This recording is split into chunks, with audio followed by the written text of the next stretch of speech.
గత వైసీపీ ప్రభుత్వంపై విరుచుకుపడిన మంత్రి పార్థసారథి ఈ రోజు విశాఖలో టీడీపీ కార్యాలయంలో మంత్రి మాట్లాడుతూ గత వైసీపీ ప్రభుత్వాన్ని నమ్మి విశాఖపట్నం మోసపోయారు. 3 రాజధానులు అంటూ విశాఖ ప్రజలను మోసం చేశారు అన్నారు కదా. ఏమైనా అభివృద్ధి చేశారా, ఏదైనా కార్యక్రమం కట్టడాలు చేశారంటే ఆయన చేసిందల్లా ఒక్కటే విశాఖపట్నంలో. ఆయనకు అనువైన స్థలాల్ని, ఆయన చిన్నప్పటి నుంచి ఏదైతే ఒక అభిలాష ఉందో అటువంటి స్థలాలను ఎదుర్కొని వాటిని కబ్జా చేయటానికో, లేకపోతే వాటిని లాక్కోవటానికో, లేకపోతే వాటిని కొనుక్కుంటానికో ప్రయత్నం చేయటం, లేకపోతే ఆయన మనసుకు నచ్చిన విధంగా ఋషికొండని పూర్తిగా ధ్వంసం చేసి అక్కడ కొన్ని దశాబ్దాలుగా పేదవాళ్ళకి, మన పర్యాటకులకి చాలా సౌకర్యంగా ఉన్న వాటన్నిటినీ కూడా విధ్వంసం చేసి నీకు నచ్చిన విధంగా 500 కోట్ల రూపాయలతో ఒక ప్యాలెస్ నిర్మించావు. అదే నువ్వు చిత్తశుద్ధి ఉంటే నిజంగా విశాఖపట్నంలో ఒక రాజధాని ఏర్పాటు చేయాలనే ఆలోచన ఉంటే ఆ 500 కోట్లతో ఒక సెక్రటేరియట్ వచ్చేది కాదా అని చెప్పేసి అడుగుతా ఉన్నా నేను. కనీసం రాజధాని ఏర్పాటు చేయబోతున్నాను, ఇక్కడ ఈ ప్రజలకి త్రాగునీటి వసతి పర్మనెంట్గా చేయాలి అనే ఆలోచనతో ఏ ఒక్క ఇన్ఫ్రాస్ట్రక్చర్ కార్యక్రమం చేసామని చెప్పేసి అడుగుతా ఉన్నా నేను. రాజధాని అంటే నీకు రాజధానితో పనేంటి, నువ్వు హైదరాబాద్ వెళ్ళావా ఎప్పుడన్నా? ఆ విధంగా మభ్యపెట్టే మాటలు చెప్పి 3 రాజధానుల వాదనని బలంగా ప్రజలకు తీసుకెళ్తానికి ప్రయత్నం చేసావు. కానీ రాజధాని అనేది ప్రజలు అక్కడికి వెళ్ళాల్సిన అవసరం లేదు. ఒక బలమైన రాజధాని, అన్ని వసతులు వనరులు కలిగిన రాజధాని ఉంటే అది ఒక ఆర్థిక శక్తిగా పెరిగి రాష్ట్రం మొత్తానికి కూడా సహకరించే పరిస్థితులు వస్తాయనే విషయం కనీస జ్ఞానం లేని పార్టీ, కనీస జ్ఞానం లేని నాయకత్వం అని చెప్పేసి నేను మనవి చేస్తా ఉన్నాను. ఈరోజు హైదరాబాద్ ఉంది, హైదరాబాద్లో వచ్చే ఆదాయమే తెలంగాణకి ఆయుపట్టు అని చెప్పేసి నేను మనవి చేస్తా ఉన్నాను. నేను అటువంటి రాజధానిని ఏర్పాటు చేయడానికి ఎందుకు ప్రయత్నం చేయలేదు?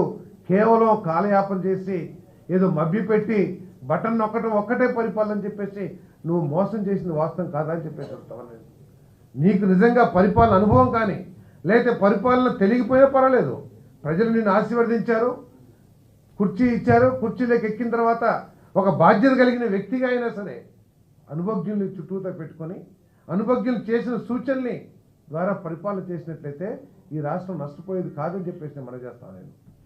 నీ ఆదాయం ఏదో బటన్ నొక్కే కార్యక్రమాలకి వాడావు, లేకపోతే బకాయిలు పెట్టావు, ఉద్యోగస్తులకి బకాయిలు పెట్టావు, రైతులకి బకాయిలు పెట్టావు, లేకపోతే మన కాంట్రాక్టర్లకి బకాయిలు పెట్టావు, రాష్ట్రాన్ని 10 లక్షల కోట్ల అప్పులు ఊబిలో కూర్చేశావు. అది పక్కన పెడితే ఈ రాష్ట్ర ప్రజల అవసరాల కోసం కనీస అవసరాలు, త్రాగునీరు కానివ్వండి, డ్రైనేజ్ కానివ్వండి, రోడ్లకు కానివ్వండి, కేంద్ర ప్రభుత్వ ప్రాజెక్టులు ఏదైతే ఉన్నాయో, CSS project, centrally sponsored schemes ఏదైతే ఉన్నాయో, దాదాపు 93 స్కీమ్స్ని నీ చేతకానితనం మూలంగా, నీకు ఒక అవగాహన లేమి మూలంగా, లేకపోతే నువ్వు ఎవరి మాట ఎన్నుకోకుండా నువ్వు ఒక దుర్మార్గుడిగానో లేకపోతే ఒక చక్రవర్తి, నీరో చక్రవర్తి లాగా పరిపాలించావు. కాబట్టి అవన్నీ కూడా ల్యాబ్స్ అయిపోయి ఈరోజు ఆ ప్రాజెక్ట్స్ ద్వారా ఈ రాష్ట్ర ప్రజలు పొందాల్సిన ఫలితాల్ని నువ్వు అడ్డుకట్ట వేసావా లేదని అడుగుతా ఉన్నాను. జల్ జీవన్ మిషన్ తీసుకోండి. జల్ జీవన్ మిషన్ యొక్క ఉద్దేశం ఏమిటి? ఈ రాష్ట్రంలో ప్రతి ఇంటికి కూడా, ప్రతి గృహానికి కూడా పరిశుభ్రమైన నీటిని సరఫరా చేయాలనే లక్ష్యంతో జల్ జీవన్ మిషన్ 25,000 కోట్ల రూపాయలు ఈ రాష్ట్రానికి కేటాయిస్తే కనీసం 2,000 కోట్లు కూడా ఖర్చు పెట్టలేని చేతకాని ప్రభుత్వాన్ని నడిపిన మీరు ఈరోజు ఈ విధంగా మాట్లాడటం కరెక్టా అని అడుగుతా ఉన్నాను నేను. అమృత్ 2 రాష్ట్రంలోని అన్ని మున్సిపాలిటీల్లో ఇన్ఫ్రాస్ట్రక్చర్, బేసిక్ ఇన్ఫ్రాస్ట్రక్చర్, డ్రైనేజీలు కానివ్వండి, అండర్ గ్రౌండ్ డ్రైనేజ్ కానివ్వండి, లేదా త్రాగునీరు కానివ్వండి, ఇవన్నీ ఏర్పాటు చేస్తానికి కేంద్ర ప్రభుత్వం ఒక పథకాన్ని తీసుకొస్తే ఆ పథకాలని వాడుకొని మీరు ఈ రాష్ట్ర ప్రజలకు మేలు చేస్తుంటే నువ్వు పెద్ద పరిపాలన అధ్యక్షులు ఏదో చిన్న చిన్న తప్పుల మూలంగా ఓడిపోయారేమని ప్రజలు భావిస్తానికి అవకాశం ఉండేది. కానీ అది పోయింది. ఆ విధంగా దాదాపు 70-80 పథకాలని నువ్వు ల్యాబ్స్ చేసేసావు.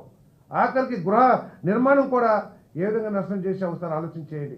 ముఖ్యమంత్రి చంద్రబాబు నాయుడు గారు 2.5 లక్షల రూపాయలు రాష్ట్ర ప్రభుత్వ నిధులతో గృహ నిర్మాణ కార్యక్రమం చేపడితే నువ్వు కేవలం 30,000 రూపాయలు ఇచ్చి చేతులు దులుపుకున్నావే. ఆ 30,000 కూడా ఎన్ఆర్జీఎస్ నిధులు ఇచ్చి చేతులు దులిపేసుకున్నావే.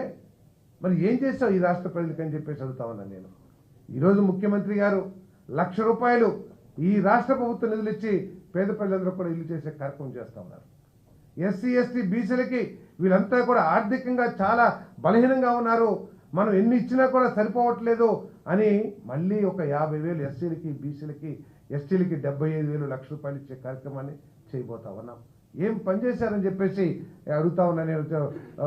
వైఎస్ఆర్ కాంగ్రెస్ పార్టీ పాలన మీరు చేసిందల్లా ఒకటే, ప్రజాస్వామ్యం అంటే ప్రజల చేత ప్రజల కోసం అని ఉంటే, ప్రజల చేత ప్రజల్ని భయభ్రాంతలు చేయటానికి అన్నట్టు నువ్వు ప్రజాస్వామ్య డెఫినేషనే మార్చేసి పరిపాలన చేశావు.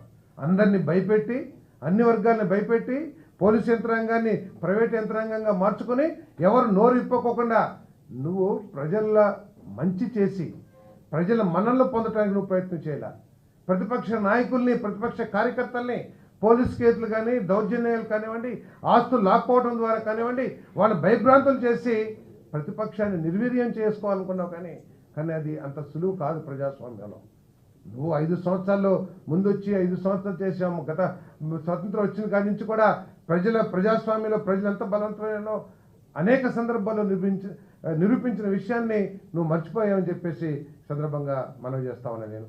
ఈరోజు నీ మూలంగా ఈ రాష్ట్రంలో పెట్టుబడులు రాలా. వచ్చినాయో చెప్పండి దమ్ముంటే.